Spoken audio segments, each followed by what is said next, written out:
బంగారం అస్సలు తగ్గట్లేదు. రికార్డుల మోత మోగిస్తూనే ఉంది. బులియన్ మార్కెట్లో గోల్డ్ రేట్ మరో కొత్త రికార్డు నమోదు చేసింది. తొలిసారి 1,15,000 మార్కును దాటింది. ఎంసీఎక్స్లో ఒక్కరోజే బంగారం ధర 900 రూపాయలు పెరిగింది. దీంతో స్టాండర్డ్ బంగారం 10 గ్రాముల ధర 1,15,790కు చేరింది. పసిడి పరుగుకు వెండి గట్టి పోటీ ఇస్తోంది. ఎంసీఎక్స్లో ఇవాళ ఏకంగా 2,200 రూపాయలు పెరిగింది వెండి ధర. దీంతో కిలో వెండి 1,44,660 రూపాయలకు చేరుకుంది.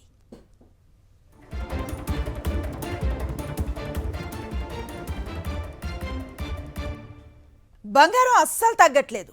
రికార్డుల మోత మోగిస్తూనే ఉంది. బులియన్ మార్కెట్లో గోల్డ్ రేట్ మరో కొత్త రికార్డు నమోదు చేసింది.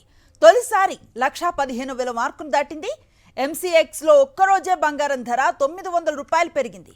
దీంతో స్టాండర్డ్ బంగారం 10 గ్రాముల ధర 1,15,790కు చేరింది. పసిడి పరుగుకు వెండి గట్టి పోటీ ఇస్తోంది. ఎంసీఎక్స్లో ఇవాళ ఏకంగా 2,200 రూపాయలు పెరిగింది వెండి ధర. దీంతో కిలో వెండి 1,44,660 రూపాయలకు చేరుకుంది.